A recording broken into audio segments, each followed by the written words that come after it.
Good evening. Welcome to PoliticIt podcast. Tonight we have Jason Walton.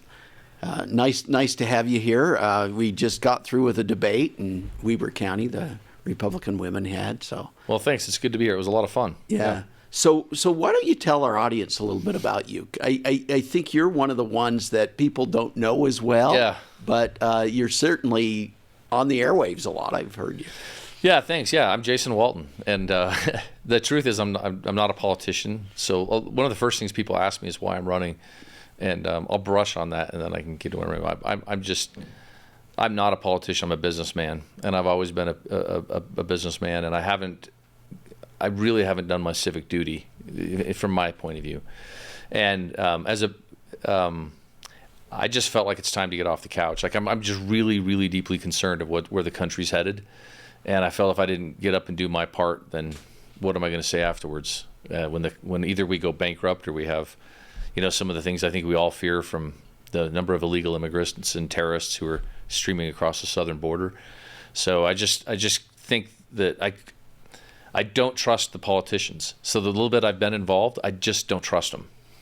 I can't in my mind understand how it is that they're voting and making the decisions they're voting, except for political corruption, enriching themselves either financially or enriching themselves with political capital. So my background as a businessman, I live in Provo and married my wife, Kristen. When I was young, I was from Monticello, Utah. Oh, wow. Yeah, so I'm a fifth generation from down there. And the men in my family aren't very good at procreating, and especially sons. So all the men tended to have one son, and they usually didn't have until about the average age of 40. Wow. So after my grandfather helped settle the Bountiful area, my great-great-grandfather, then he was called into the Blue Mountain mission. And down in the San Juan County area, we call it the Hole in the Rock. And just my great-grandfather was lowered over the cliffs to set charges in the Hole in the Rock expedition. Oh, that's cool. Yeah, so that was in the 1880s. So you go way back again. Go way back. And then eventually the Waltons, so that same family was asked to be one of the 6 founding families of Monticello. And then that's, my grandfather was raised there and was the mayor of Monticello, was on the commission, the San Juan County Commission during the uranium boom days. My father was raised there, and that's where I spent my early life there as well. And so that kind of stuff gets pushed down into your blood, and I always love it when I'm able to still get down there. Eventually I went to BYU. That's where I met my wife, Kristen. We're so exciting that we both have accounting degrees. Oh, wow. Yeah. And I'm not even the accountant in my own family. So my wife has her master's in tax accounting. And shortly after we graduated from college, we started a pest control business literally out of our garage. So that was right after college. Well, it was about a year after. So that company is called Moxie today? It is now. The original one we started had a name called Mayday. And so we've been around a while, but that first one we started out of the garage. So like the people that would the technicians, we call them field experts, that would show up at our house and fill up the water that they were using to do their pest control work from just our hose. Wow. So and then we built that, and we've had several long periods where we weren't able to pay ourselves, because so we could take care of making sure our employees and our customers are being paid, and over time, it's been really hard. So the entrepreneurs out there, it's hard. And that's why I talk about the corruption, not getting involved politically. I've just fought against big government, corrupt politicians, corrupt regulators mainly, my whole life. And I've tried to just put my head down and build my own kingdom. I can control the values, the building a principle-centered business. We've mentored, at this stage, literally thousands of people. And it's just been so unbelievably rewarding. But that's the background, and up until why I decided to run. Oh, I'll add this.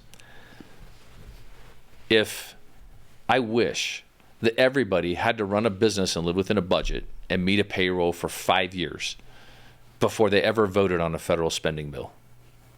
Nice, wouldn't it? I think most of the problems that we're dealing with today would be completely different, because it just changes. I mean, like my great-grandparents on both sides went through the Depression.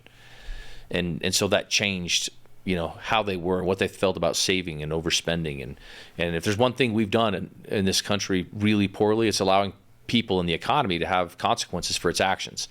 So people made some crazy decisions back in 2008, 2009. Federal government came and bailed them out. So what did the young people and anyone else learn? Oh, if you are the architect of doing things wrong, not only will there be the only consequences that you'll get will probably be positive ones. And so I think that's a huge problem that we have with our country that needs to change. We need to have consequences and learn and feel the consequences. And sometimes it hurts. Well, that's what makes us. It gives us the wisdom of experience, so we don't make those mistakes again. Those are things that entrepreneurs inherently know. And I'll speak for me. I didn't go buy into a big business.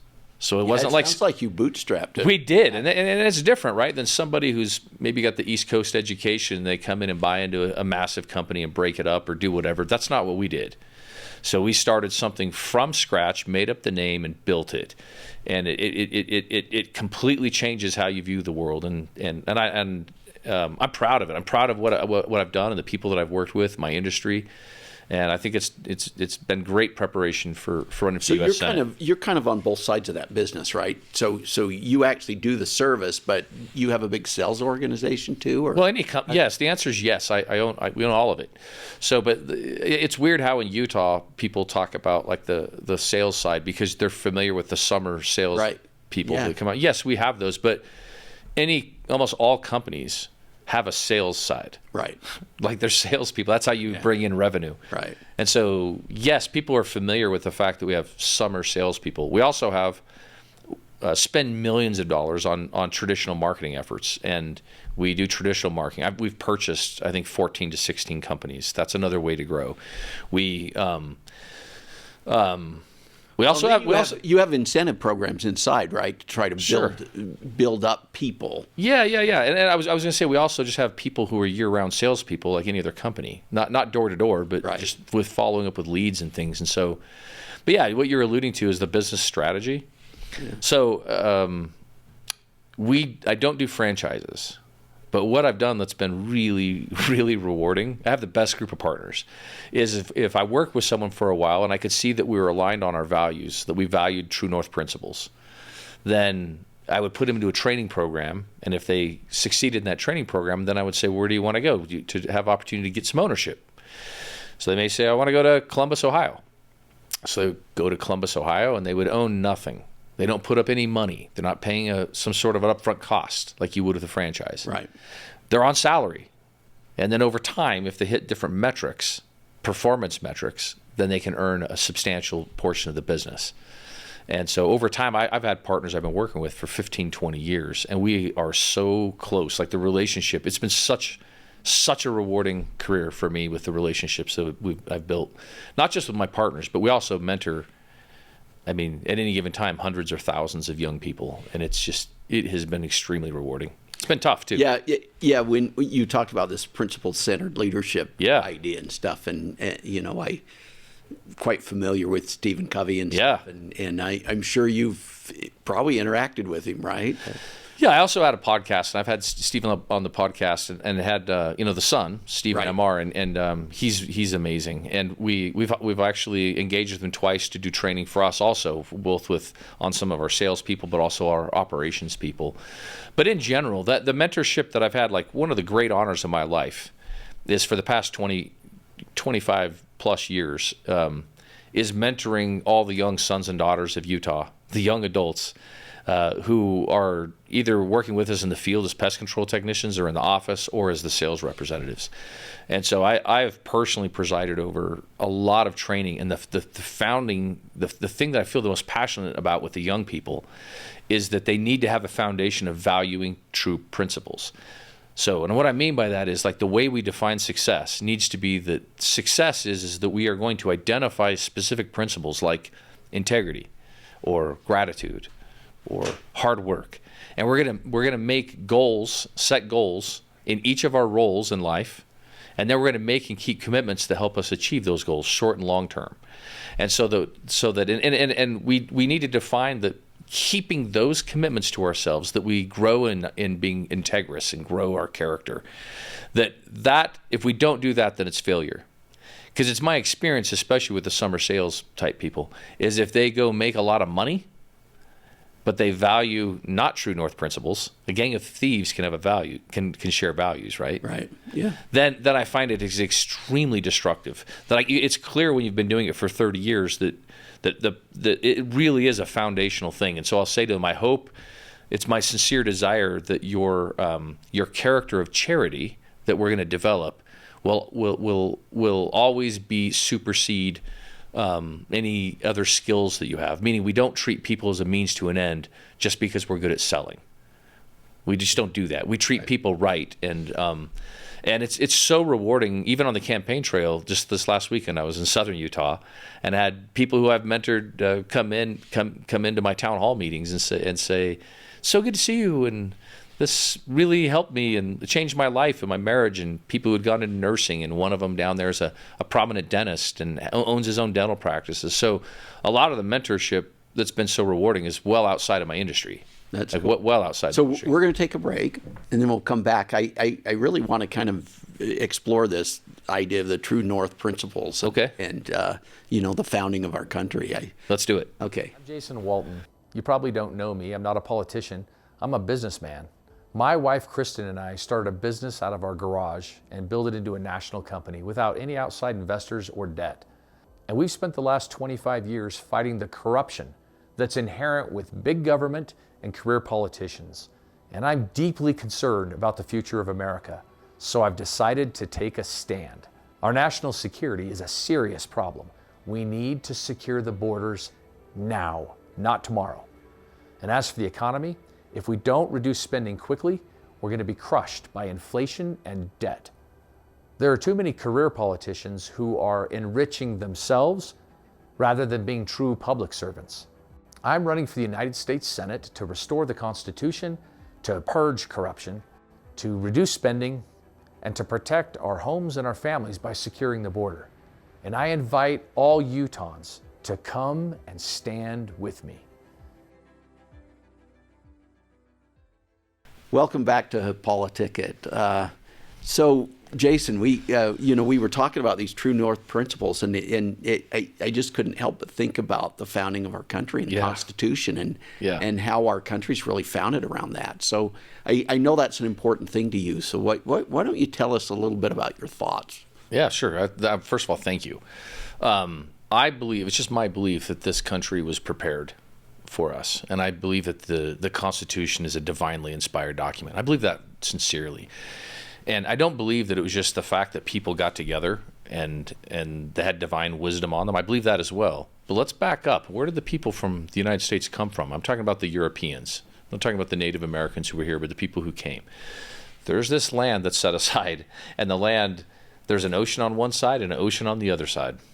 And I think the people who came here were used to living under tyranny, straight tyranny.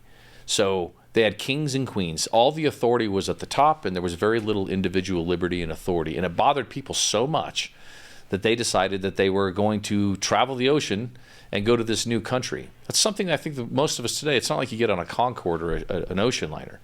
So imagine what they actually felt. And to me, that was part of the divine preparation of what was in their blood, and the tyrannical oppression that was on our founding fathers' families for generations was pushed in their blood, much like us who are Utahns. Me being a fifth-generation Utahn, the values that I have, I can't separate that from how that was pushed into my blood.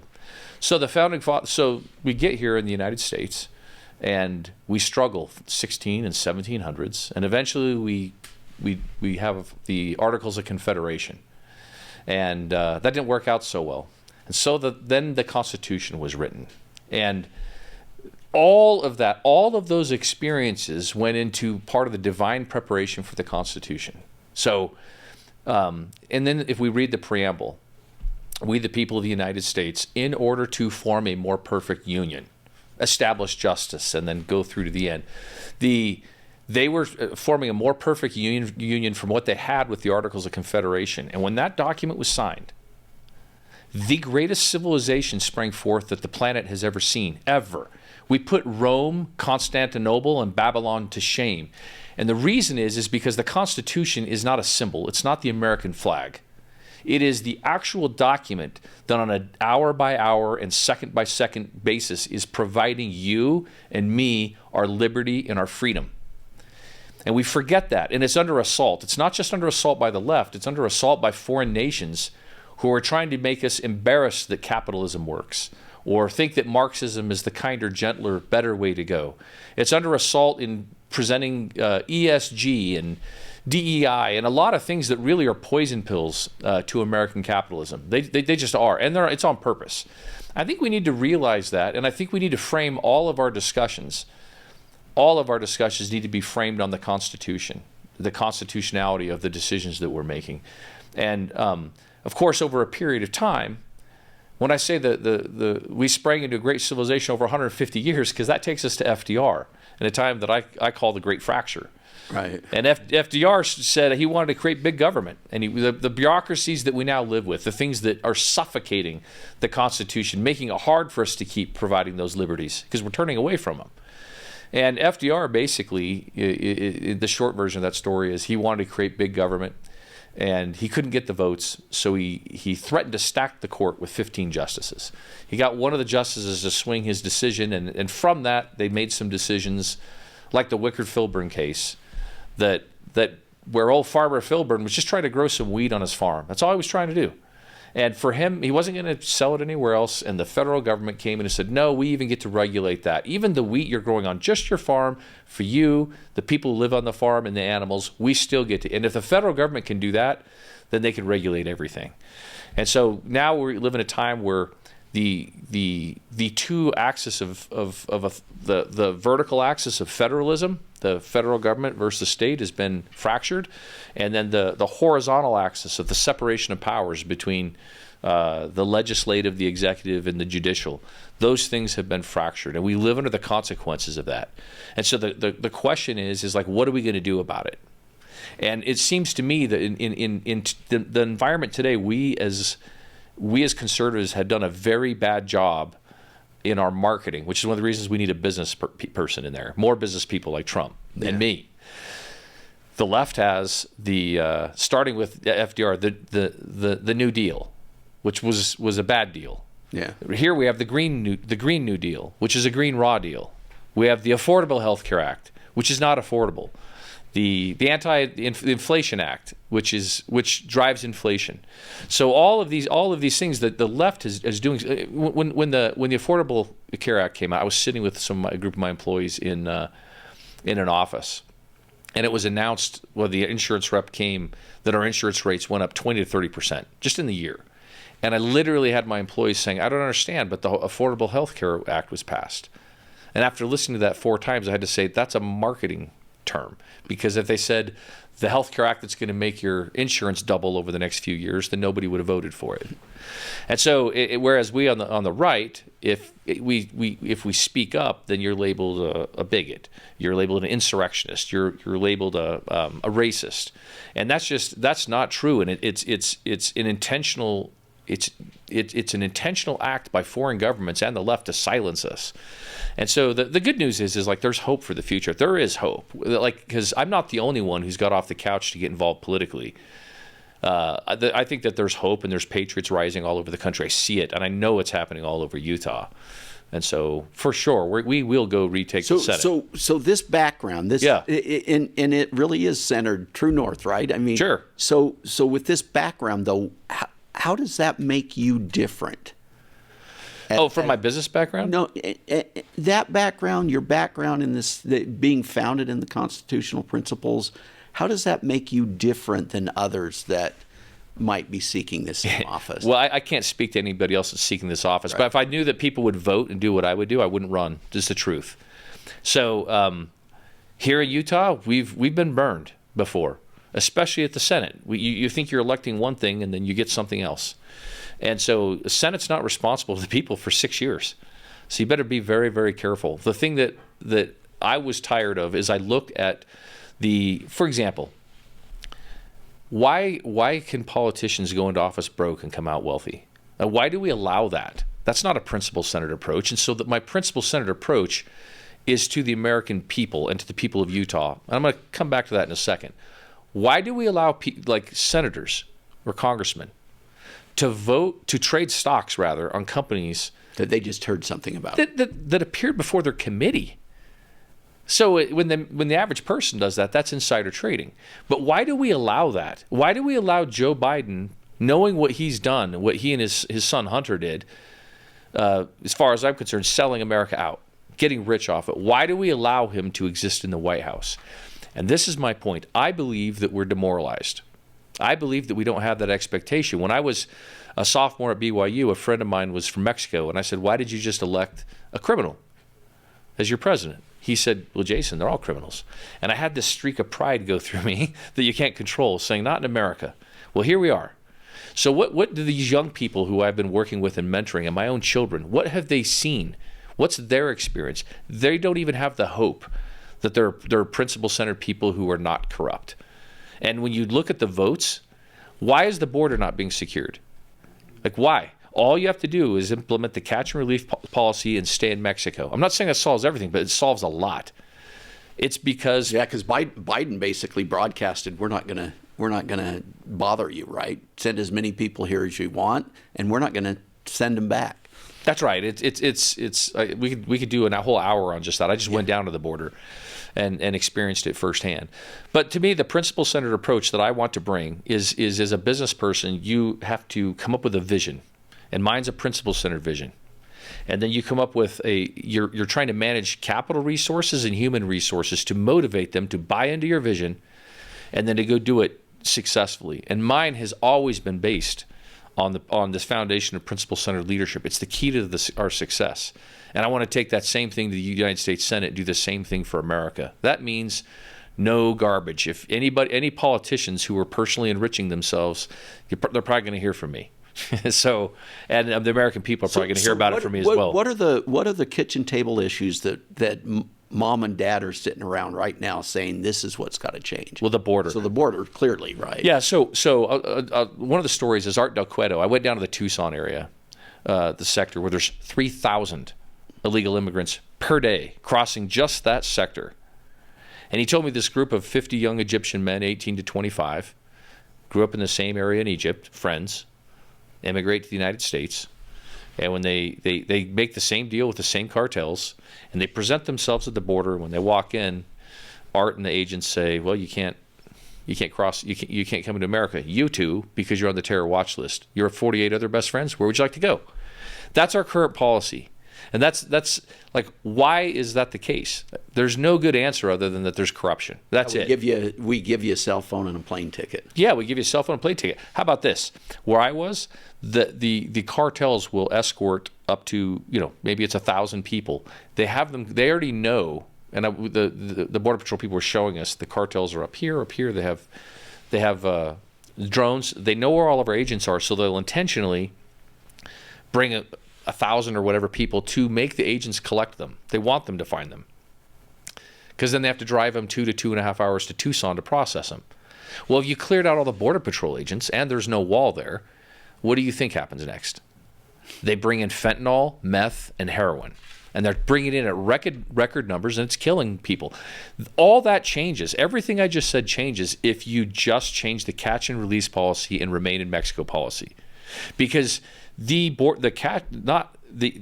catch and release policy, that creates a market for human trafficking. It's almost as if the members of Congress and the cartels are working together. In fact, whether they realize they're working together, they are, because they're creating a market for human trafficking.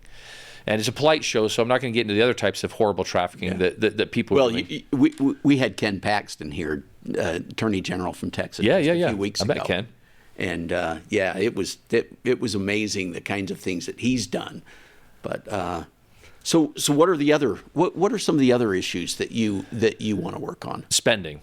So absolutely, I've had this recurring dream where I'm in the back of a Suburban, and when I wake up, it's going 70 miles an hour down a city street, and there's no one driving, and I'm jumping over trying to figure out whether I grab the steering wheel or the pedal. And so for me, those two things, liking if that Suburban's our country, it's the border, and it's our national security, and it's our federal spending. I wish that you could make it to where if any elected person in Congress or the Senate, if they couldn't balance a federal budget, balance the budget, which is their job, then they shouldn't be paid. I really wish we could do that, solve the problem. But sometimes the courageous vote is the vote also to actually shut down the government.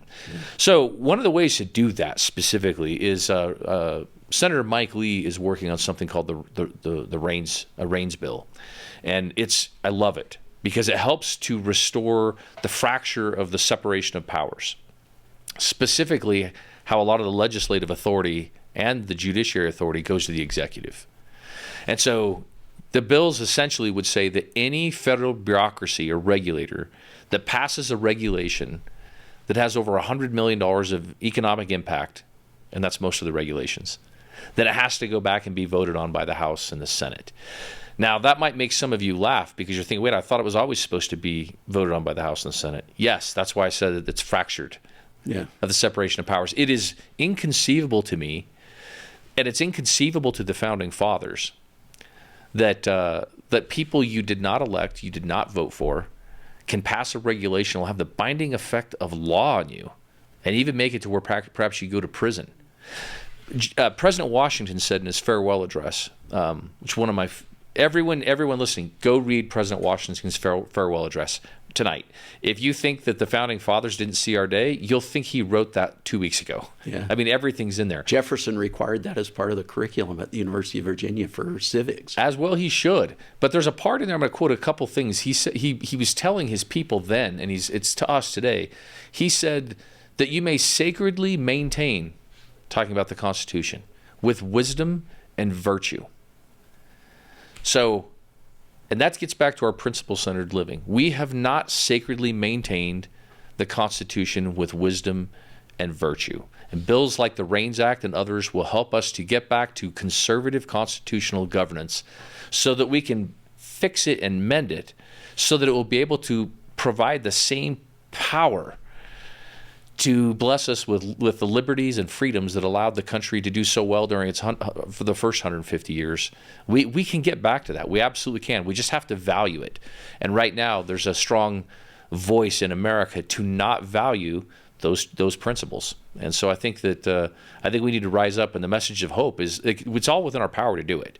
We just need to elect the right people who are committed to it, who won't be bullied around by other career politicians, who can't be bought off.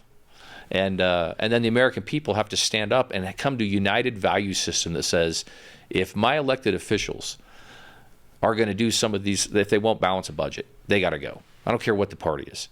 If they are going to have vote on bills, enrich themselves financially, or trade stocks of companies that appear before their committees, they have to go. We can come up with a shared group of things as the American people that says we won't tolerate this. And if we do that, come to that value system, America is going to be much better off in the future. Very good. So we're out of time. Why don't you make one last pitch? I mean, if you had, just imagine you have voters out there. Why don't you just look into the camera and talk to them? Okay. I'm Jason Walton, and I'm not a politician. I'm a businessman. So if some of you are sitting around and you've just been frustrated by the course that America's been taking, and you have lost your faith in politicians, and you thought, what are they doing? And they're always lying. Then I'm one of you. I was on the couch with you just recently. I've never held political office, and I've just had it. I've had it. And so I'm running for the United States Senate, and I'm going to go do what you wish that your politicians were doing. I'm going to go say the things that you want to say. I'm going to pull back the curtain and share with you why is it that Mitch McConnell and Chuck Schumer give bills to senators at 11 o'clock at night that they expect them to vote on the next day? Why is it they will come with all the senators and Mitch McConnell would say, hey, I have a good bill. I hope you vote for it. By the way, the Senate funds up to $600 million.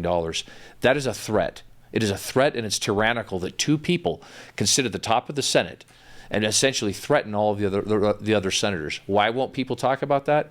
Because they're afraid. They're afraid of the fallout. They're afraid of the political consequence. They're afraid of all the things that I'm not afraid of. There's no political hooks in me.